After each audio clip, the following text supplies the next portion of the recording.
pagi, semangat untuk belajar AKM untuk mencapai kompetensi tingkat mahir atau level cakap. Saya akan lanjutkan soal dan pembahasan AKM numerasi bagian ketiga.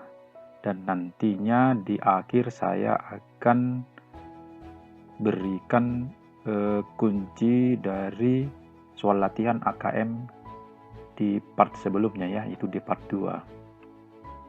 Oke, baiklah, kita mulai dari teks yang pertama, yaitu mengenal pola tanam polikultur. Nah, ini ada teksnya. Yang terpenting nanti adalah ini ya, grafiknya ini. Ya, di sumbu Y-nya ada jumlah polong per tanaman, lalu sumbu X-nya ada dosis dalam satuan kilogram per hektar. Langsung ke pertanyaan pertama. Tentukan pernyataan-pernyataan berikut bernilai benar atau salah dengan memberikan tanda centang pada kolom benar atau salah. Saya coba tampilkan grafiknya tadi ya. Nah, ini grafiknya saya tampilkan. Nah, kita uji setiap pernyataan-pernyataan berdasarkan grafik yang tersedia. Untuk pernyataan pertama, yang ini ya, pernyataan pertama, banyak polong saat diberi dosis 60 kg per hektar lebih dari 20 buah. Nah, ini kita tarik garis ya, 60 kg per hektar. Coba kita tarik. Nah, banyak polongnya, ini nyatanya tidak sampai 20 ya, berarti lebih kecil dari 20 buah. Sementara di pernyataan ini dibuat lebih dari 20 buah, lebih besar maksudnya ini ya. Berarti pernyataan pertama itu salah. Yang benarnya adalah banyak polong saat diberi dosis 60 kg per hektarnya itu lebih kecil dari 20 buah. Oke, untuk pernyataan kedua, yaitu banyak polong saat diberi dosis 80 kg per hektar. Kita tarik garis ini dari 80. Nah, sampai di grafiknya nanti itu diperoleh jumlah polongnya itu sekitar 20 sekian ya. Nah, atau boleh kita buat 22 atau 23. Tapi yang jelas itu sudah lebih besar dari 20 ya. Maka pernyataan ini boleh kita nyatakan benar. Pada saat 80 kg per hektar lebih dari 20 buah. Pernyataan kedua itu benar. Banyak polong saat diberi dosis 80 kg per hektar itu lebih besar atau lebih banyak dari 20 buah. Untuk pernyataan ketiga, banyak polong saat diberi dosis 80 kg per hektar lebih sedikit daripada banyak polong saat diberi dosis 140 kg per hektar. Berarti kita tarik juga dari 140 nantinya ya. Ini kita tarik dari 140. Nah, kita bandingkan antara 80 dan 140 lebih besar mana? Lebih besar yang 80 ya. Sementara di sini dibuat banyak polong saat diberi dosis 80 kg per hektar lebih sedikit. Maka ini salah. Harusnya lebih besar ya. Dia. Nah, karena saat 80 lebih besar dari 20 buah, sementara saat 140 malah lebih kecil dari 20 buah. Maka pernyataan ketiga ini salah. Untuk pernyataan keempat, dosis yang diberikan sebaiknya 100 kg per hektar agar jumlah polong maksimum. Nah, ini paling maksimum berarti ini di titik paling tinggi ya. Ini kita perkirakan, coba kita tarik garisnya. Ini nanti di sekitar 100. Ini ya. Maka grafik pencapaian maksimum untuk dosis 100 kg per hektar. Jadi maksimumnya di sini. Kita anggap di 100-nya ini titik puncaknya ya. Maka pernyataan keempat sudah benar. Maka jawaban untuk nomor 18 adalah pernyataan pertama salah, pernyataan kedua benar, pernyataan ketiga salah, pernyataan keempat benar. Lanjut ke nomor 19. Kelompok tani Sukamakmur juga memiliki lahan di tempat lain. Mereka menanam tanaman kopi dan tanaman lamtaro di lahan tersebut. Tanaman kopi dan tanaman lamtoro diatur menggunakan pola tanaman berikut. Jadi Ini pertanyaannya ya. Jadi misalkan tersedia 6 tanaman kopi berdasarkan pola tanam kopi di atas, berikan tanda centang di depan pola tanaman yang dapat digunakan. Jadi kata kunci untuk soal ini adalah silangan. Jadi setiap pohon kopi Lamtaro itu dibuat silang. Dan untuk pohon kopi itu tidak boleh berada di tepi, tapi di antara ya ini ya. Maka kata kuncinya adalah silangan. Nah, jadi kita lihat dari pola yang disediakan, ini pola yang membentuk silangan itu, kalau ini tidak ya. Nah, ini tidak. Nah, baru kalau yang lebih tepat sepertinya, nah kalau yang pernyataan ini, pola ketiga ini yang X ini Lamtoro malah tidak membentuk silangan ya, ini sejajar itu dia ya. Jadi yang paling menyatakan silangan yang ini. Nah, ini sebenarnya silangan juga, tetapi kenapa tidak benar untuk pernyataan kelima? Karena ini di tepi berada itu pohon kopi. Nah, sementara pola yang dibuat seperti ini tadi ya. Nah, yang diharapkan, jadi pohon kopinya tidak boleh di tepi, tapi harus diapit. Maka pernyataan atau pola yang paling tepat sesuai dengan yang diminta adalah sepertinya ini ya, yaitu pola ketiga. Nah, berdasarkan pola yang diberikan, pola yang benar untuk 6 tanaman kopi ditunjukkan oleh 3 pola awal yang ini ya. Maka jawabannya, tereng, nah ini dia. Di silangan ya, kopinya silangan, ini dianggap silangan. Cup, ini ya. Oke, next ke soal nomor 20 dengan teks yang berbeda. Wisata ke Bendungan Karet Tirtonadi Solo. Dimas dan Dika melakukan wisata di Bendungan Karet Tirtonadi. Selama menikmati wisata air, mereka penasaran dengan lebar sungai. Mereka melakukan percobaan untuk mengetahui lebar sungai. Dimas dan Dika membuat sketsa pada sebuah kertas sebagai berikut. Jadi ini sungai yang dilihat atau dikunjungi oleh si Dimas dan Dika. Nah ini, maka mereka membuat sketsa seperti ini ya. Nah, inilah sungainya, ini tepi sungai ya. Nah, lalu masuk ke pertanyaan. Berdasarkan sketsa yang dibuat oleh Dimas dan Dika, berilah tanda centang pada pernyataan yang benar. Kita mulai dari, ini pernyataan untuk soalnya dulu ya. Ini dia. Jadi masing-masing pernyataan ini nanti kita uji. Untuk menentukan lebar sungai. Jadi prinsipnya adalah trigonometri. Nah, saya tampilkan kembali sketsa yang dibuat oleh Dika dan Dimas tadi ya. Ini dengan menggunakan perbandingan trigonometri, segitiga ABC ini segitiga ABC A, B, C. Berarti siku-sikunya di B. Ini siku-siku ya. Siku-sikunya. Jadi kalau ini alfa berarti ini alfa juga ini ya. Ini namanya sudut bertolak belakang ya. Ini ya, sudut bertolak belakang itu nilainya sama.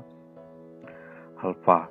Nah, ditemukan atau dibuat suatu rumusan tan alfa, yaitu tan alfa tan tadesa, depan per samping, yaitu depannya AB, sampingnya BC. AB per BC. Sementara lebarnya itu adalah AB ya. Ini lebarnya. Maka AB sama dengan BC tan alfa. Dia lebar AB sama dengan BC tan alfa. Nah, untuk bentuk lain menentukan lebar AB dapat juga menggunakan kotangen ya. Nah, sebenarnya ingat aja tan itu berkebalikan dengan kotangen gitu ya, atau kotangen itu seper tan alfa.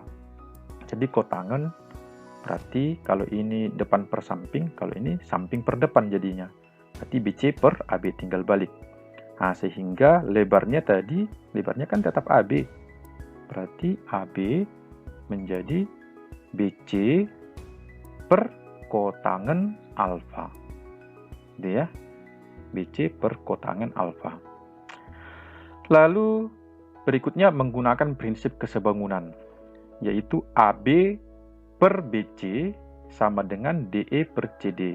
Ini AB per BC, ini dia AB per BC sama dengan DE per CD. Ya. Nah, sehingga AB dikali CD ini perkalian silang sama dengan BC kali DE.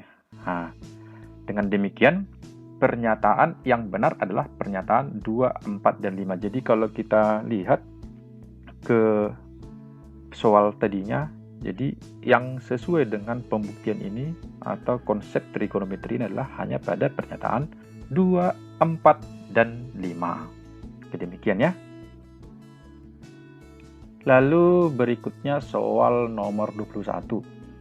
Jika diketahui BC sama dengan 20 meter dan besar alfa itu sama dengan 60 derajat, maka lebar sungai tersebut adalah, jadi kita tinggal masukkan nilainya ini ya, nilai BC dan nilai alfa ke dalam rumusan tangen atau kotangan tadi.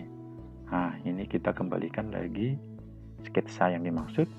Berarti ya, ini yang ditanya lebar sungai, lebar AB. Sementara BC-nya sudah diketahui, alfanya sudah diketahui. Jadi tinggal masukkan ke dalam rumus tangen alfa sama dengan AB per BC. Alfanya tadi 60, AB per BC, BC-nya 20. Akar 3 tangen alfa boleh dibuat pakai kalkulator, boleh. Nah, atau dibuat akar 3 sama dengan AB per 20. Sehingga AB atau lebar sungai sama dengan 20 akar 3. Maka jawaban yang tepat untuk nomor 21 adalah ini ya, yang kedua, 20 akar 3. Nah, berikutnya. Ini teks tentang peduli stunting. Nah, ini disediakan, ini diagram ya. Nah, jadi kita hanya perlu melihat ini sesuai dengan warna daerahnya. Ini Aceh gitu ya, sesuai dengan warna daerahnya. Masuk ke pertanyaan. Berdasarkan data tersebut, Arina menyimpulkan bahwa banyak provinsi di Pulau Sumatera dengan indeks khusus penanganan stunting yang lebih besar dari rata-rata ditambah 1/5 kali jangkauan ada titik-titik provinsi. Jadi di sini kita perlu mencari rata-ratanya dulu, rata-rata indeksnya, lalu nanti jangkauan datanya. Lalu kita jumlahkan ya, rata-rata indeksnya, lalu kita tambahkan dengan 1/5 jangkauan data, nilainya itu berapa? Kira-kira nilainya itu kena ke provinsi mana saja, dan jumlah provinsinya berapa? Nah, kalau kita lihat ini provinsinya 1, 2, 3, 4, 5, 6, 7, 8, 9, 10. Kalau mencari rata-rata, berarti jumlahkan aja semua indeksnya ini ya, ini. Lalu kita bagikan dengan 10. Kita mulai dengan mencari rata-rata. Nah, ini kita munculkan lagi gambarnya, diagramnya ini.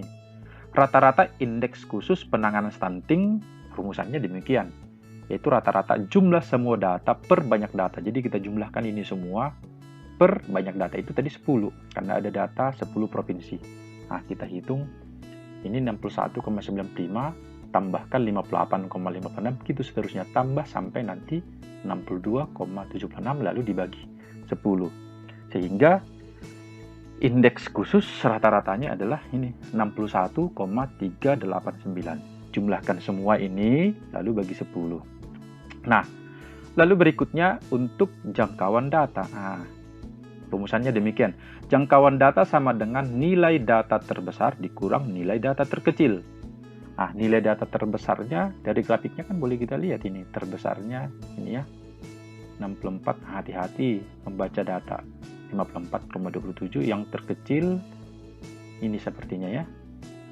Berarti jangkauan data, karena yang diminta dalam apa 1/5 tadi ya, 1/5 dari jangkauan data berarti 1/5 nilai data terbesarnya ini tadi 64,27 dikurang 58,56, ini paling kecil, sehingga diperoleh 1/5 dari jangkauan data 1,142. Ada berapa provinsi yang nilainya tadi lebih besar dari sini ya, 61,385 tambah ini. Jadi kita coba jumlah. rata-rata ditambah 1/5 kali jangkauan, yaitu rata-rata ini.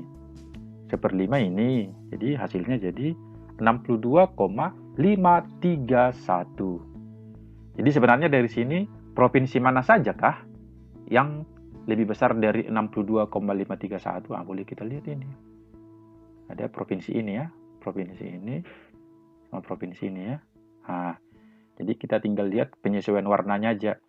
Jadi provinsi dengan indeks khusus penanganan stunting lebih besar dari rata-rata ditambah 1/5 kali jangkauan data, yaitu provinsi yang pertama Sumatera Barat. Ini Sumatera Barat.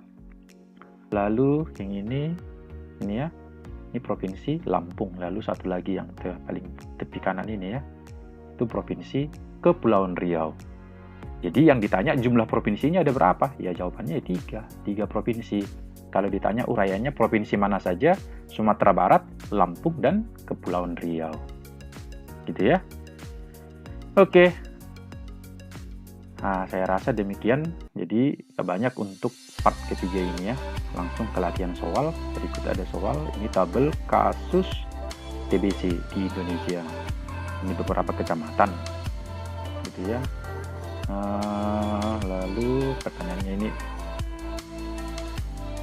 Oke, ini coba dikerjakan. Gitu ya. Kerjakan untuk melatih Anda dalam membaca data. Nah, jadi di AKM ini identik dengan teliti dan cermat membaca data. Gitu ya.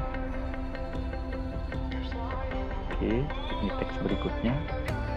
Ada grafiknya, ada diagramnya ini.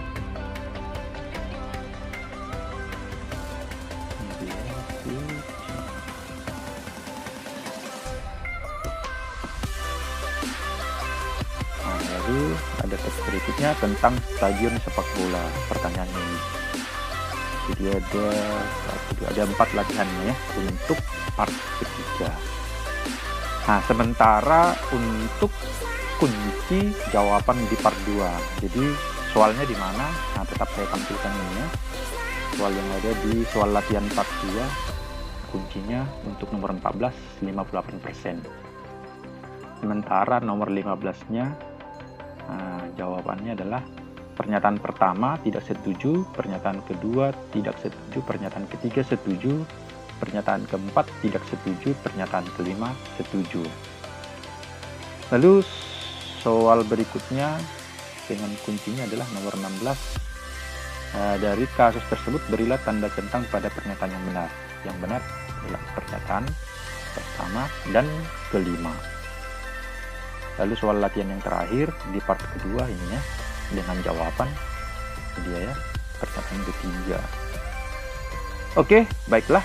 Demikian, terima kasih bagi yang sudah bergabung, semoga bermanfaat. Kiranya siapapun yang menyaksikan channel ini tetap berada dalam keadaan sehat, kuat, bersemangat, dan bersukacita. Semangat untuk belajar AKM, semangat untuk mencapai kompetensi level cakap atau kompetensi tingkat mahir.